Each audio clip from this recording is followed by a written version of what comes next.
and missile defense systems also on the way following the attack on Saudi oil facilities that the U.S. has blamed on Iran. What administration officials are saying about the deployment and whether this could be the start of a larger mission. Look at this, the big scare in a shopping mall, a driver's chaotic ride crashing through storefronts, people scrambling for safety. This is not happening right now. Shoppers in shock. This part of his car, here's his bumper. What authorities are saying about the subject they have taken into custody. Breaking overnight, panic at the game. Spectators sent running from this high school football game. The frightening moments that caused this stampede. Antonio Brown sacked. The wide receiver cut by the Patriots. I'm good. Okay. Thank you. The move just hours after Coach Belichick abruptly ends a news conference with swirling questions about Brown. Was a new misconduct claim the last straw? And close call, this surfer coming within feet of a great white shark. I look more like an offering on a platter than I do anything else. How he got away and the warning to other beachgoers this morning. Live from ABC News in New York, this is Good Morning America. Good morning. Also coming up this morning, after that record rainfall in Houston, we're getting a clearer view of the damage. Rob is just back from that area and has the incredible story of a 16-year-old football player who saved a mother and her daughter. That's coming up, but we're going to start here with President Trump sending additional troops over to Saudi Arabia after those brazen, fiery drone attacks on oil facilities over there, which have disrupted global oil markets. The White House blaming Iran. The question now, what does this new move from the Pentagon mean for the future of this crucial and volatile region? ABC's Stephanie Ramos is here with more. Stephanie, good morning. Whit, good morning. After placing sanctions on Iran, President Trump held a meeting with his senior advisors to consider options to retaliate against Iran, deciding to give Saudi Arabia full support by supplying weapons and sending U.S. forces. After last weekend's attack by Iran on Saudi oil fields, President Trump is deploying U.S. troops and air and missile defense systems to Saudi Arabia. Defense Secretary Mark Esper calling it a first step. We think for now that would be sufficient, but that doesn't mean there could be additional deployments as needed. Esper adding, Saudi Arabia and the UAE requested this international support to help protect critical infrastructure. The U.S. now planning to expedite weapons purchases to the Saudis. The United States has a responsibility to protect our citizens and our interest in the region. The Department of Defense says this decision comes as Iran has become more confrontational in the region, detaining tankers in the strategically important Strait of Hormuz, as well as shooting down a U.S. drone. In the face of this sustained malign behavior, the United States and other countries have demonstrated great restraint in hopes that Iranian leadership would choose peace and reverse Iran's steep decline into isolation and economic collapse. The U.S. is now calling on its allies to support Saudi Arabia and consider providing additional defensive support. And guys, this is still a very delicate situation and just the beginning. It'll be a hot topic at the UN this week, no question about that. Stephanie, thank you very much. We're going to turn to a story closer to home now, and it's a bizarre one out of suburban Chicago. The SUV crashing into a mall, plowing through windows, slamming into displays, sending shoppers scrambling. Who did this? And why? ABC's Kaylee Hartung is right there in Schaumburg, Illinois. Kaylee, good morning to you. Good morning, Dan. That SUV smashed its way through the entrance of the Sears just behind me here. What happened next? You'll see the video. You'll hear the screams. A terrifying scene of chaos inside this mall. Yo, this is not happening right now. This morning, investigators trying to piece together what led to this chaotic scene. A man plowing an SUV through this suburban mall outside of Chicago. There's no indication that this was a terrorist attack. There's no indication that this was something pre-planned. No indication that the mall itself was a target. He just hit the gas and saw the back of his car accelerate through the doors. The incident terrifying shoppers. Some at first fearing the commotion was the result of an active shooter. First they said someone with a gun, so they really weren't sure what was going on. And then go on the phone and get it right away that some clown was driving through the mall. 911 calls going out. And a trailblazer driving through the mall right now. Unknown injuries, unknown where he's at right now. As the Woodfield Mall went into lockdown, many forced to wait out the harrowing moments in back rooms. The SUV first going through Sears, then ramming into Forever 21, finally crashing into a pillar in the middle of the mall. Law enforcement has always been concerned about malls. It also, unfortunately, is a fairly soft target. There's actually no way to defense against possible bad behavior. Here's part of his car, here's his bumper. Witnesses saying the driver purposefully crashed into kiosks and stores. I was helping a customer, and all of a sudden, this SUV started coming towards my kiosk. If I would have stayed in my kiosk, I wouldn't be here today. I'll be gone. The driver initially detained by witnesses and 2 off-duty officers before being taken into custody. Overnight, authorities labeling him a subject in the investigation as they work to find a motive. Seriously injured, and local police say they haven't had any prior contact or incidents with the man in custody. There was no major structural damage to the mall, so all stores are expected to be open today. Eva? Kaylee, thank you. Now to that tour bus tragedy. At least 4 people killed near Bryce Canyon National Park in Utah. You can see the extensive damage. The bus completely mangled. Its roof collapsed. Now the effort's underway to pinpoint the cause of this deadly crash. ABC's Will Carr is in St. George, Utah, with what we know so far. Good morning, Will.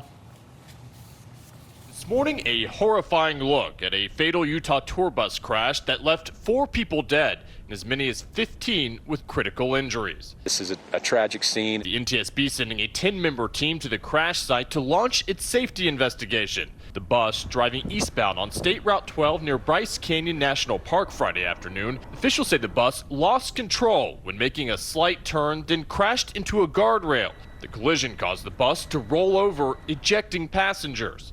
The force of the crash nearly sheared off the roof of the bus. The windows completely shattered. Skid marks paint the road, and luggage littering the roadside. All 30 people on board, including the driver, suffered injuries. 3 helicopters airlifted some of the passengers to area hospitals, while emergency crews and bystanders worked together to triage victims. You hit the most is when you're one of the first to see something like that before anybody comes, just the debris and the people laying everywhere and the confusion. The blood. Tourist group was made up of Chinese nationals. The bus's whereabouts, what the bus driver was doing, any possible incidents with faulty equipment on the bus itself. We'll be doing a lot of investigating as to the cause of this incident. And as the NTSB investigates that cause, the Chinese embassy is thanking all of those first responders for everything they did to help. Whit. An awful crash. Will Carr for us. Thank you.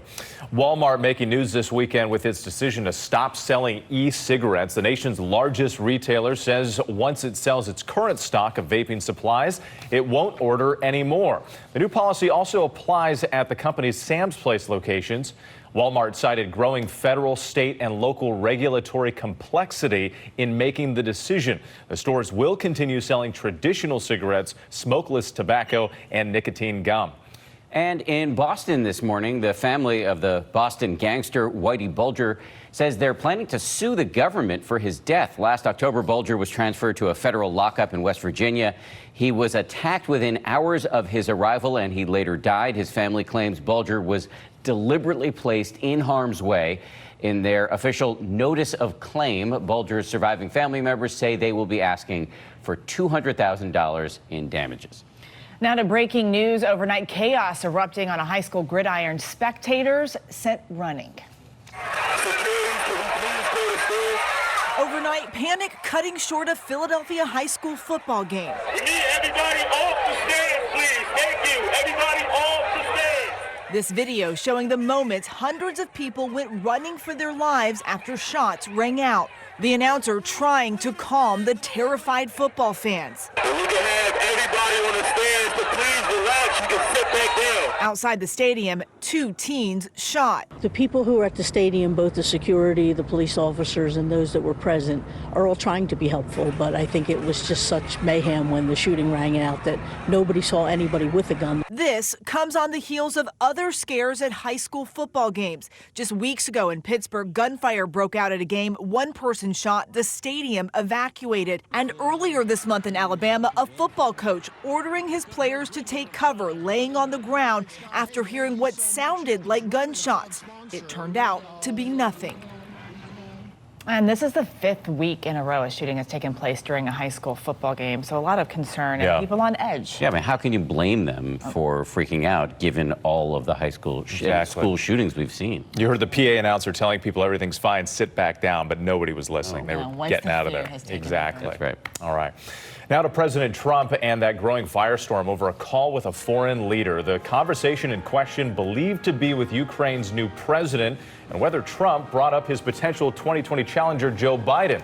The president downplaying that phone call, and Biden also responding now. ABC's David Wright is live at the White House with more. David, good morning.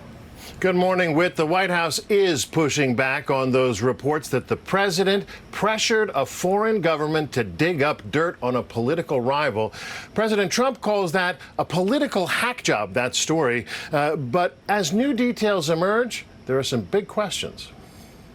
In the Oval Office with the Australian Prime Minister, President Trump insisted there was nothing amiss about a July phone call he had with another world leader, the newly elected president of Ukraine. It was a totally appropriate conversation. It was actually a beautiful conversation. But the Wall Street Journal reports that on that call, Trump repeatedly pressed the Ukrainian leader to investigate Joe Biden's son.